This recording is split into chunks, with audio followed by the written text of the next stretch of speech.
Let's check out these AI and automation lessons.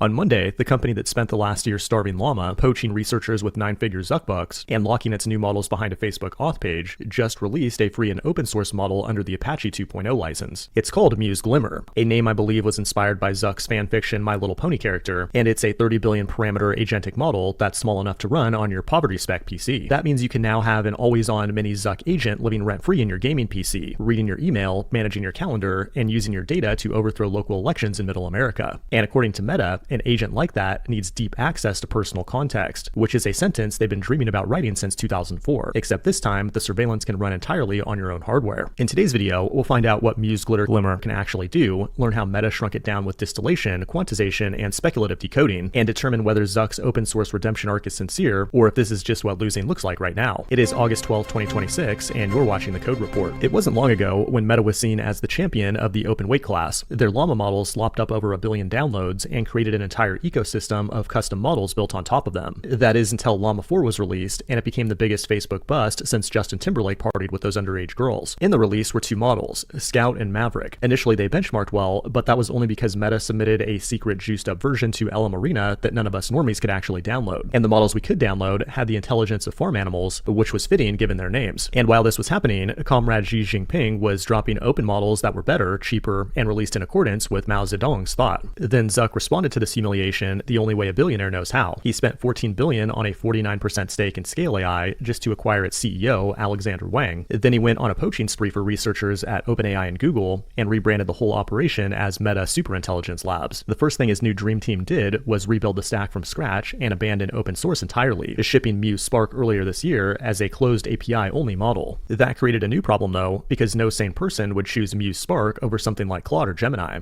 So with Wall Street starting to ask questions about the $145 billion of CapEx being incinerated with nothing to show for it, I assume Zuck flew to his secret compound in Kauai that the locals say he stole from them and formed a plan, which eventually led us here to the launch of Muse Glimmer. It's a dense 30 billion parameter model distilled directly from Muse Spark, their big but closed model. Download FindAmNow and upload your products and your services so that people can easily see them and buy from you. Also, anything that you're looking for, go to FindAmNow.com. You will see it there. Download the App Store, the app from App Store and Google Play Store.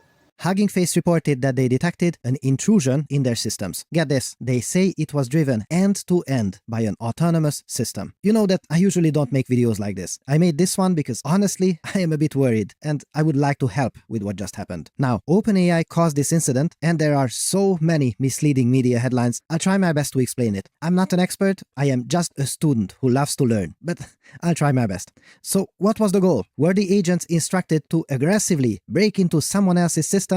No, but eventually that's what happened. So how could this happen? How did it go so wrong? What is this insanity? Well, this AI was asked to find and exploit flaws in a test environment, lock it into a prison, give it a task within this prison, and see how well it does. Here, it was given a practically impossible task, and however hard it tried, it failed. And then it thought, let's do it cheaper and more efficiently. How? Well, by looking up the answers online.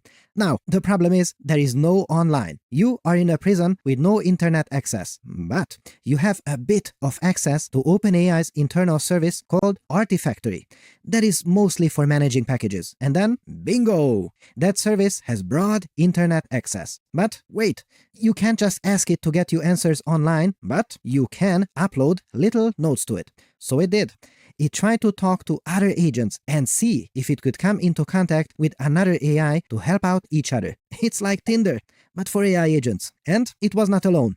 Other agents recognized this too, so eventually what they got was a message board for AI agents. Then they find that if there are so many of us, let's collaborate. One agent started giving assignments to another, and at this point, the AI knows that we have some unintended consequences. It knows that, but it says the task needs to be solved, so it continues. And this is still nothing compared to what came now. Lo and behold, a few days later, they find a flaw in the system, a way to get Artifactory, this internal service, to reach out to the internet on their behalf. So they got internet access. But it gets worse. They then found another flaw that gives them administrator access to Artifactory. Even Download FindAmNow so that you can upload your products and services so that people go they buy from you steady. FindAmNow.com. Go there now, upload your products and services. This is one of those weeks in AI that felt like a year. So many things launched that I just have to go over all of them. We have ultra fast mode for ChatGPT. We have Anthropic embedding watermarks in their output. And we have 4 separate model releases, 3 of which were open source. I'm gonna go over all of it. The first story we're going over today is ultra fast mode in ChatGPT. And it all starts with this tweet. This is by Paul Graham. Making your model faster is a very smart move when your customers are paying by the token. Very true. More tokens per second, more spend. But it is also extremely valuable to have really fast agents. And so let me show you the news. Just a few months ago, Cerebras announced a partnership with OpenAI. And if you're not familiar with Cerebras, they are the fastest inference provider on the planet. They build their own custom chips. I interviewed their CEO. This is him right here holding their giant wafer. And now we have GPT 5.6 Soul running at 14 times the speed. And yes, of course, it's going to cost extra, but this is incredible. Here's an example of how fast it really is because it is stunning. Build a financial terminal style dashboard for financial analysts. On the left, we have GPT 5.6 Soul with Cerebras. On the right, we have regular Soul. And here we go. This is going to run at 15x speed. And just look how fast it's done. 1 minute, 50 seconds for an entire financial terminal. And over here on the right side, it's still going. 7 minutes.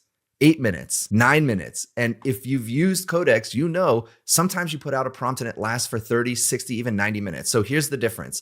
12 minutes, 20 seconds on the right side versus 1 minute, 50 seconds. This is really going to change how developers build things because right now I'm kicking off 10 agents in parallel because I know each of them is going to take 30 minutes. And the context switching to go back and forth between 10 different agents takes a toll. And it's actually really hard to do that context switching. And now, because it's going to be running so much faster, maybe I'll only have 2 or 3 agents running at the same time. And that's going to literally change how I work. Right now, it's only in preview. I did have a chance to try it out briefly, and it is very, very fast. And it seems like the bottleneck is no longer the thinking of the model. It's actually the tool calling and other things that require traditional code and CPUs. That's right, CPUs are back, baby. And now this tweet by Thibaut, who's on the Codex team from a couple. Download FindAmNow from Google and App Store and upload your products and services so that people will be buying from you sharp. People will see your services and anything that you want to buy around your area. Go to FindAmNow.com and search for it. You know those old sci-fi scenarios of an AI model being kept under lock and key without access to the internet? Then it carefully tries to convince the human overseer to let it out. Yeah, well, I don't think real AI will need the human. Because as you may have seen in the headlines, an OpenAI model, likely GPT-6, was able to escape its sandbox to cause mayhem. All of this in a manic attempt to solve a single benchmark question. Moreover, it may have been operating in the wild for a week before OpenAI noticed. It was Hugging Face, the startup that GPT-6 hacked, that detected and contained the AI agent responsible. But this video isn't just here to read out the headlines, because I want to let you know that this isn't the first time a model has broken out onto the web, breaking its sandbox. And nor will the pace of model escapes drop from here, in my estimation. As we'll see in a bit, there is strong reason to believe this might actually become commonplace. Rogue AI agents being chased by AI cops. So let me try to give you just a few bits of information you may not have seen elsewhere, and later, hopefully, an analogy that will decode the jargon of what happened. The incident we are discussing, to be clear, if done by a human, would have almost certainly been illegal. And so we begin with this post, not as noticed at the time, from Hugging Face, which is a machine learning platform and community that has models and datasets of various kinds. This post was published on July 16th. And remember, the OpenAI post announcing that they've discovered that it was their model responsible was from July 21st, yesterday.